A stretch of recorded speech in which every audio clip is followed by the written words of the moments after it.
और दोस्तों, आप सभी का मैं अपने YouTube चैनल विजयी भव वितरण मिश्रा पर हार्दिक स्वागत करता हूं। दोस्तों, आज का ज़माना बहुत ही कठिन ज़माना है और इस समय कंपटीशन की भावना घर कर गई है लोगों के अंदर। मैंने ये देखा है कि लोग विज्ञापन का वेट कर रहे हैं और कुछ महापुरुष ऐसे हैं जो कि आप की टांगें खींचने के लिए परेशान है। चिंता न करिए, उनको उनके मकसद में कामयाब नहीं होने दूंगा। ऐसे लोग इसलिए चिढ़े हुए हैं, विज्ञापन लटकवाएंगे तो सामाजिक विज्ञान वालों को बाहर कराएंगे। उनका मेन मकसद सामाजिक विज्ञान वालों में जो समाजशास्त्र और शिक्षा शास्त्र के मेरे भाई बहन जुड़े हैं उनको बाहर कराना है। दोस्तों, ऐसे लोग पता नहीं उनको समाजशास्त्र और शिक्षा शास्त्र के जुड़ने से क्या प्रॉब्लम हो रही है। अगर उन भाई बहनों को अवसर मिल रहा है ना, तो इसमें उनको चिढ़ने की आवश्यकता क्या है, यह हमें न समझ पा रहे हैं। कोई बात नहीं दोस्तों, इनके चिढ़ने से कुछ नहीं होने वाला है। लेकिन मैं ये ज़रूर कहना चाहूँगा कि अगर ये जिम्मेदारी हम उठा रहे हैं आप लोगों को शामिल करवा के, तो आपकी भी जिम्मेदारी है कि आप विजयी भव को एक सुपीरियर चैनल बनाइए, अधिक से अधिक लोगों को इसके साथ में जोड़िए। जैसा प्रेम आपने मेरे पहले यूट्यूब चैनल मार्गदर्शन अकादमी को दिया है, उसी प्रकार से आप हमारे यूट्यूब चैनल विजयी भव को भी दीजिए। दोस्तों, सामाजिक विज्ञान ने शिक्षा शास्त्र समाजशास्त्र को जुड़वाना कोई मामूली बात नहीं है, याद रखिएगा। बहुत ही तेज़ी से शासन प्रशासन विज्ञापन की ओर बढ़ रहा है और कुछ मूर्ख ऐसे हैं जो विज्ञापन को टलवाने की हर संभव कोशिश कर रहे हैं, कारण उनसे उनकी दुकान चलती है।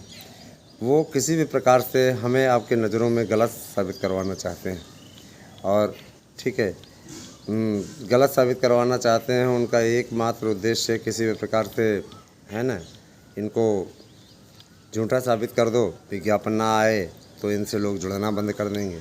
दोस्तों, जब हमारा आपका रिश्ता इतना आत्मीय भाव से पहुंच चुका है तो हमको आपको कौन रोक सकता है। हमारा तो आपसे ऐसा जुड़ाव हो चुका है कि कोई रोक ही नहीं सकता है ना। तो मैं ये कहना चाहूँगा कि ये जो दोबारा पोर्टल खोल करके अभियाचन मांगने की बातें करवा रहे हैं, मुझे आश्चर्य होता है ऐसे लोगों को, है ना, कि इनको क्या आनंद मिलता है, नहीं समझ में हमें आता। इतना ज़रूर मैं जानता हूँ कि अब विज्ञापनों में कोई पशुपेश नहीं होना चाहिए। ठीक है, गैस के दाम बढ़ गए 50 रुपये। इस समय यूक्रेन का युद्ध चल रहा है, उसमें भी इसीलिए ज़्यादा प्रॉब्लम हो रही है। फिर भी जिस तरीके से सरकार चला रहे हैं मोदी जी इस समय की कठिन परिस्थितियों में, वैसी सरकार कोई नहीं चला सकता है। फिर भी ठीक है, यहाँ पे 105 में आपको पेट्रोल मिल रहा है, डीजल कम ही है। और 88-89 में जो भी है, जो लोग भरवाते होंगे जानते होंगे। और पश्चिम बंगाल में चले जाइए तो पश्चिम बंगाल में आग लगी हुई 115 रुपये में। कारण ये कि वहाँ की सरकार छूट देने को तैयार नहीं है ना। और बहुत ज़्यादा मुझे तब तकलीफ़ होती है जब हमारे प्रयास को ये लोग गलत साबित करने के लिए हर हद तक जाने को तैयार हो जाते हैं। ये कुछ वाहियात लोगों को भेजते हैं, यहाँ कमेंट करवाते हैं। दोस्तों, मैं आप लोगों से कहता हूँ ऐसे लोगों का करारा जवाब दिया करें, ठीक है। और एक चीज़ और, इनकी ही न्यूज़ आज एक अमर उजाला पेपर में निकली हुई है। 23 को इनको वार्ता के लिए बुलाया गया है ना। अब वो न्यूज़ कितनी सही है कितनी गलत है वो तो आपको 15 के बाद स्वयं दिख जाएगा कि 23 को इनको बुलाएं दिन की आरती उतारने के लिए क्या है ना। क्योंकि 15 तक मुझे पूरा विश्वास है कि आपका विज्ञापन अग्रसारित हो जाएगा, निकल जाएगा, प्रकाशित हो जाएगा।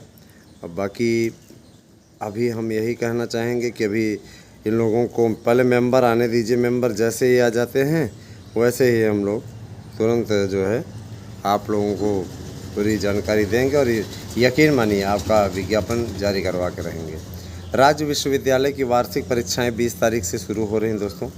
तो 24 दिन में पूरी होंगी ऑफलाइन मोड में परीक्षाएं। 4.25 लाख अभ्यर्थी परीक्षार्थी जो हैं वो शामिल होंगे। टाइम टेबल आपका आ चुका है दोस्तों। जो लोग राज्य विश्वविद्यालय से जुड़े हुए हैं, बीए, बीएससी, बीकॉम कर रहे हैं, वो लोग परीक्षा की तैयारी करना आरंभ कर दें, क्योंकि 20 मई से उनको पेपर देना है। ठीक है, पूरा टाइम टेबल उनका देखिए दे दिया गया है। प्रोफेसर राजेंद्र सिंह रज्जू भैया, राज्य विश्वविद्यालय की स्नातक की वार्षिक परीक्षाएं 20 मई से शुरू हो रही हैं। ठीक है, होने जा रही हैं। विश्वविद्यालय के परीक्षा नियंत्रक डॉक्टर कुलदीप सिंह ने शनिवार को वार्षिक परीक्षाओं का विस्तृत कार्यक्रम जारी कर दिया और स्नातक प्रथम, द्वितीय और तृतीय वर्ष की परीक्षाएं ऑफलाइन मोड में 24 दिनों में पूरी होंगी। परीक्षा 13 जून तक चलेगी। पहले दिन बीए हिंदी परीक्षा आयोजित की जाएगी 20 तारीख को। बीए हिंदी, अच्छा, मेरे ही विषय से शुरुआत होती है। परीक्षा 3 पालियों में 7:30, 10:30 और सुबह 11 बजे से 2 बजे और अपराह्न 3 से 7:30 से 10:30। ठीक है, और उसके बाद 11 बजे से 2 बजे तक 3 घंटे का, अपराह्न 3 से शाम 6 बजे तक आयोजित की जाएगी।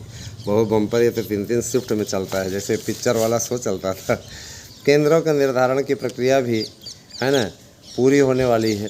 जल्द ही विश्वविद्यालय की वेबसाइट पर परीक्षा केंद्रों की लिस्ट जारी कर दी है। कार्यक्रम दे दिए हैं, परीक्षा सेंटर आ जाएगा। फिर उसके बाद देखिए दोस्तों, सबसे बड़ी चीज़ ये है कि इस टाइम आप लोगों को तैयारी ज़बरदस्त करने की आवश्यकता है। केंद्रों के निर्धारण की प्रक्रिया पूरी हो जाएगी और देखिए, प्रयागराज, फतेहपुर, कौशाम्बी से संबद्ध 652 महाविद्यालय हैं। उनकी परीक्षाओं के दौरान नकल पर रोक के कड़े प्रबंध किए गए हैं। कोविड के कारण पिछले वर्ष परीक्षाएं और प्रवेश और रिजल्ट ये सभी जो थे प्रक्रिया प्रभावित हुई थी। सत्र को पटरी पर लाने के लिए विश्वविद्यालय प्रशासन ने पहले स्नातक, प्रोफेशनल, विधि पाठ्यक्रमों की परीक्षाएं 12 से 27 मार्च तक कराई और वार्षिक परीक्षाएं होने जा रही हैं। आपको मालूम होगा पीजी की परीक्षाएं पहले ही ये लोग संपादित करा चुके हैं, है ना। और अब देखिए, चयन बोर्ड ने किया 3 स्कूलों में प्रधानाचार्य चयन का परिणाम घोषित। चयन बोर्ड लगा हुआ है, जब तक अभी मेंबर नहीं आ जाते हैं, पुराना काम ये लोग निपटा रहे हैं। नया काम अगर इनको कोई भी करना है ना, तो संस्था प्रधान का रिजल्ट देखिए इन्होंने घोषित कर दिया है ना। और क्योंकि ये पूर्व में ही इसकी मंजूरी मिल गई थी, जब मेंबर लोग थे तभी इस पर सारी चीज़ें हो गई थी। और अब आप लोगों का विज्ञापन भी तेज़ी से आने वाला है दोस्तों, है ना। कुछ लोगों की आदत होती है और कमियाँ निकालते रहते हैं, उनको निकालने दीजिए, ऐसा है ना। आप आज अमर उजाला के कॉम्पैक्ट एक आता है, इसमें आप पढ़ सकते हैं कि 23 तारीख को उन लोगों को बुलाया गया है, ऐसे खबरें प्रकाशित करवाए हैं। कितनी सच है कितनी झूठ है वो तो 15 के बाद पता चल जाएगा दोस्तों। अगर आपको हमारे नोट्स चाहिए तो आप हमारे नोट्स लेने के लिए 8115 99 8001 पे एड्रेस पिन कोड से दीजिए, आपको आपका नोट्स मिल जाएगा। और घबराने की ज़रूरत नहीं दोस्तों, चलने दीजिए, ये ज़िंदगी है। ठीक है, निश्चित तौर पे अच्छा होना बुरा होना ये आपके और हमारे हाथ में नहीं है, ये भगवान के हाथ में। और भगवान स्वयं बड़े कारसाज हैं, स्वयं देख रहे हैं। ठीक है, बने रहे हमारे साथ में, जैसी स्थिति होगी आपको अवगत कराया जाएगा। Thank you, have a nice day.